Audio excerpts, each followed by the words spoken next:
Good morning and welcome to the Daily Aus. It's Tuesday the 14th of April. I'm Billi FitzSimons. I'm Zara Seidler. In case you missed it, the federal government announced it intends to introduce a ban on several forms of gambling ads. It will mean no gambling ads on players' uniforms, in stadiums, or with celebrities. But there has been a lot of criticism about it. We'll tell you what you need to know about the new reforms and why they have been so controversial in today's podcast. But before we get there, here is a quick message from TDA's new news editor, Adela. My name is Adela and I'm one of the Daily Aus's newest team members, the first news editor. One of my goals for TDA is to make sure we're doing more original reporting that you won't get elsewhere. But to make the investment in journalism, we need our audience to invest in us, not with money, but with engagement. To support the work we do, leave us a 5-star review on Apple or comment on our episodes on Spotify. Any way you can engage with our episodes is helpful. And of course, thank you for being part of the Daily Aus community. Billi, there has been so much news over the past couple of weeks that it has been almost impossible to surface news stories because I feel like we've had the war and we've had fuel and there have been really dominant narratives. One story that we were discussing that we felt might have slipped under the radar was the fact that the government announced new gambling reform. I think it must have been a fortnight ago now. It was earlier this month. Yeah. And so today, I think let's catch everyone up to speed, understand what everyone's saying about these reforms and what they actually are.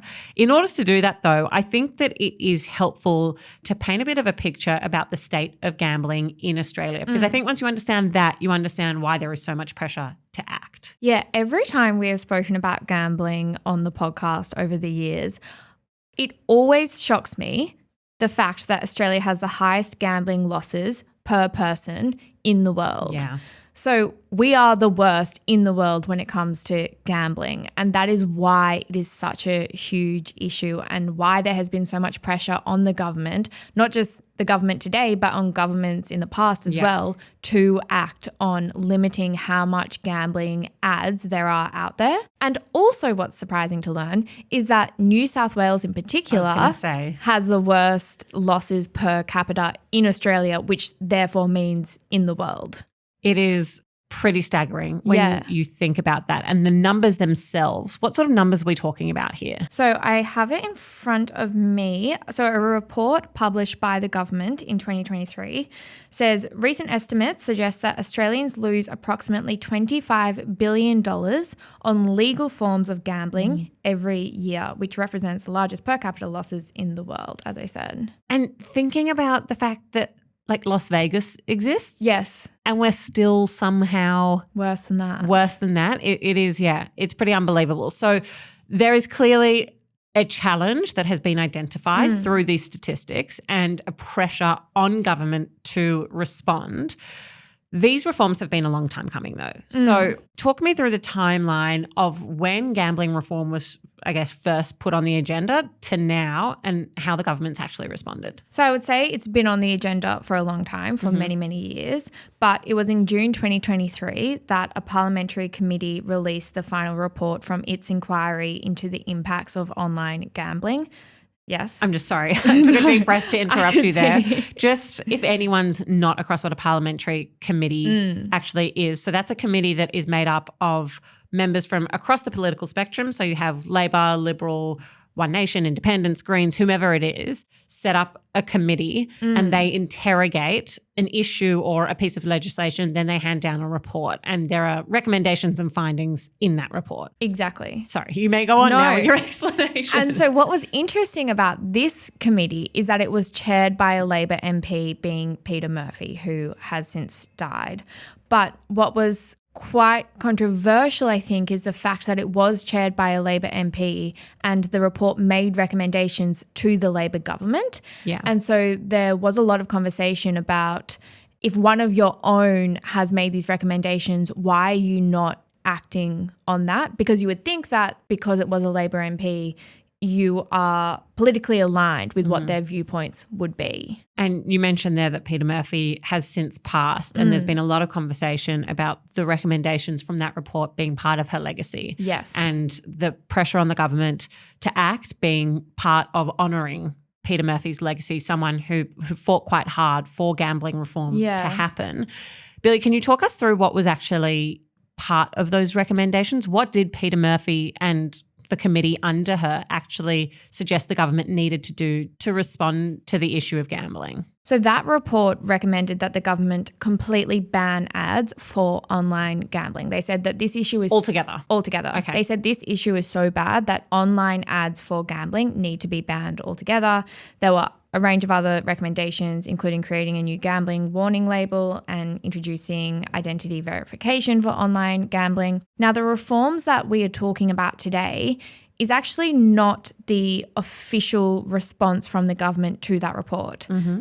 Pause for a second.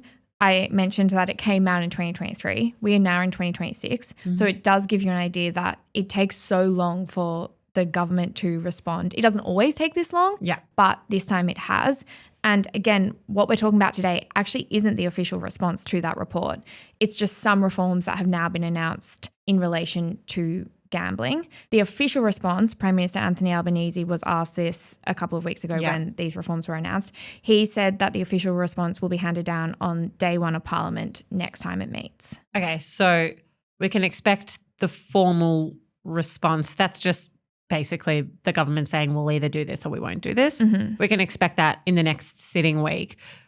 What were the reforms that were announced, though, in this big press conference that Anthony Albanese got up and said, we are going to act on this? What were those moves? So the reforms that he announced, he said the aim of these reforms is to stop children from growing up and seeing too many gambling ads. He said we don't want children in Australia growing up and seeing gambling ads everywhere they look, and we want children to be able to watch sport without that being synonymous with gambling. It does feel like a lot of the government's focus is on young people and children at the moment. Like, I hear that, and you look at the committee and that was about gambling for everyone. Here the government's saying we want to try and protect children from gambling ads. And it's interesting that they're segmenting out different groups because, obviously we've seen it with the social media ban as well, and with the pornography. Like, there is becoming a bit of a trend here. Yeah, I hadn't thought about that, but that's so true. There has been so much legislation that has come out of this government focused on children specifically.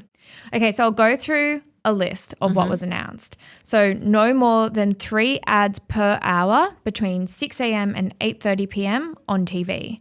So you can have a maximum of 3 ads per hour during those hours. There will be, under this proposed legislation, a complete ban on gambling ads during live sport broadcasts from 6 a.m. to 8:30 p.m. No gambling ads on the radio during school drop-off and pick-up times, which is between 8 to 9 a.m. and 3 to 4 p.m. Again, very explicitly saying that this is targeting children. Yeah. No more celebrity endorsements of gambling platforms, including sport players. We know that's a big one. Yeah, we know that young people look up to sport players so much. Another one is a ban on gambling ads on sport players and officials' uniforms. So during a sport match, you won't be able to see, let's say Sportsbet on their actual uniforms that they're playing in. There's also a ban on gambling ads at sporting venues, so they're at stadiums. And no gambling ads on online platforms unless they are only accessible by people over 18 with an account who can opt out of seeing them. When I read that, I thought, what platform is that? How many platforms are only accessible by people over 18 with an account? I don't know. I don't know either. Pornography? Yeah, the only one I was thinking of was pornography, but I can't. We've done a whole podcast on that. So you can circle back to that one. All right, so Billi. Hey, I'm Sam. I'm the co-founder of TDA. With one button, 82% of you who aren't subscribed to this YouTube channel can change that and help Australian media. Click subscribe. Now back to the video. Just before the break, you read out what the government is proposing to do about gambling ads, which is to limit those ads, those online gambling ads, but not to completely eradicate or to completely stop those ads. What has the response to Anthony Albanese and his government's measures actually been? It depends which side of the aisle we're talking about, but across the board they are mainly against it, or at least how long it's taken. Okay. But for different reasons. So I'll first go to the opposition. Yeah. The Coalition's Shadow Minister for Communications, Sarah Henderson, she criticised Labor for how long it has taken for these reforms to be announced and for it to act on gambling. I will say that this isn't the first time that the Labor government has announced gambling reforms. You would hear now at the end of every single gambling ad, they have those new sayings at the end.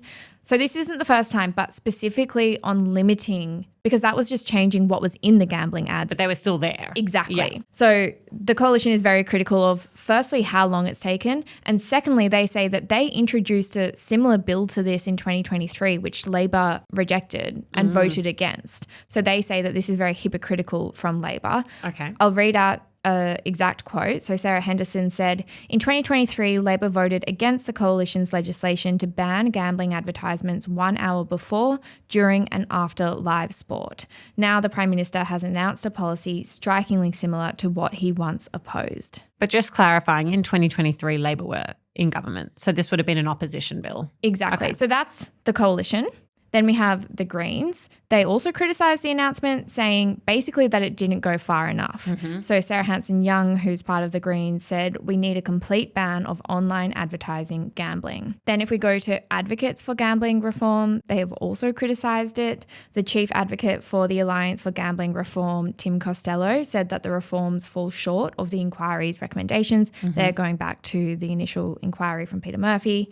He said the onus of protecting children should be squarely on gambling companies and the platforms. And he called out one of the reforms in particular, the one that I talked about where the government is proposing a limit of 3 ads per hour from 6 a.m. to 8:30 p.m.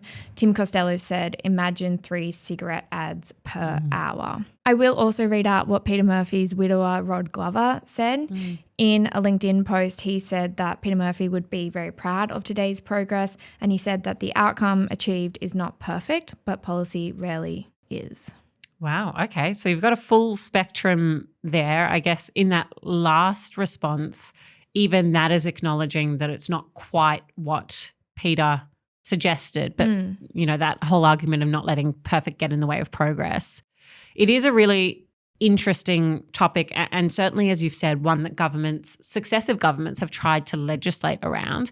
I do just want to be clear though, this hasn't come into force yet, right? Like people can still see sports people wearing or endorsing Tabcorp. Yes. Until when? Until, well, the first step now is that the government actually needs to introduce legislation with these reforms in that legislation. Once they do that, they then need the support of either the opposition or a minor party or any of the independents on the crossbench in the Senate. They have enough support in the lower house. They don't in the Senate. Yeah. So that will now need to happen. If it does pass, their plan is for it to come into effect from the start of next year, from the 1st of January 2027. It will be interesting to see if there is enough support for this to pass because, I mean, from the things that you just said, it doesn't sound like there is widespread support, but is it enough to reject a bill? Yeah. Is it enough to say, no, we don't want this to happen? I would say from looking at the criticism that is out there, if we look at the Coalition's criticism, it is that this is delayed response and this is a hypocritical response. They haven't flat out rejected. It's not an ideological opposition. Exactly. To it. So they could be the most likely to support it. Yeah, well, I guess, I mean, we'll have to wait and see when Parliament resumes. And it does just, I feel like you and I have had this conversation maybe 10 times on this podcast. And I know I spoke about it before, but it does feel like there is this constant conversation about how to legislate against harms. Like, do you put the onus on the company? Do you put the onus on the individual, on the platform? Like, who needs to be responsible for this? And that's seemingly what the government is juggling right now. Is it the government's role or is it the company's role? Or is it personal responsibility? Hell, glad I don't have to respond to this and come up with legislation. It is certainly a challenge. Yes. Okay, before we go. Gear change. Yes, this is a gear change. Zara, you might have heard on yesterday's podcast, I made an executive decision to introduce a new segment to this podcast. Well, I didn't hear on the podcast. I heard when you came out and said, we have changed things. We're doing a tidbit now. I just thought that sometimes this podcast, you are often reporting on really sad news, and to have a little bit of a tidbit at the end that is a bit of a funny news story is a nice way to end. Well, the people agreed with you. The people did. I know. The masses agreed. They did. We got many comments, which made me very happy. Okay, so basically this is just a news segment where we talk about something fun or quirky from the news irrelevant cycle. to the news cycle. Yep. Yes. Okay, so today's tidbit I have brought to you. Are you familiar with The Housemaid?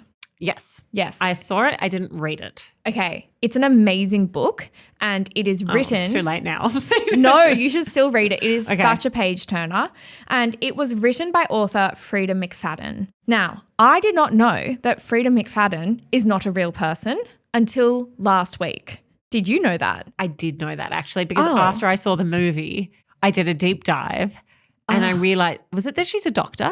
She's a doctor. Yeah. Yes. Talk about a side hustle. We were talking about side hustles before. Imagine being like saving lives and then writing killer books at night. She was a freaking brain disorder doctor. Yeah, unbelievable. Unbelievable. Also, if you don't know the movie we're talking about, obviously it's The Housemaid. It was the recent one with Sydney Sweeney and Amanda Seyfried. So I didn't know, you did know, but I didn't know that she was writing under a pseudonym. Yeah. And last week it was revealed her real name, which is Drum roll, Sarah Cohen. You probably won't be familiar with that name because she has not been well known until now. Do you think her patients were like, oh my God, I had no idea? Yes. She put a wig on and that was supposed to obscure her identity? Yes, It's a and bit it worked. absurd. No, this is It literally, didn't work. this is Hannah Montana in real life. Sorry. So this was all revealed in an exclusive with USA Today that she has been wearing a wig and she has been wearing glasses as part of her plan to hide her real identity. Obsessed. She does actually wear glasses in real life, but I think she has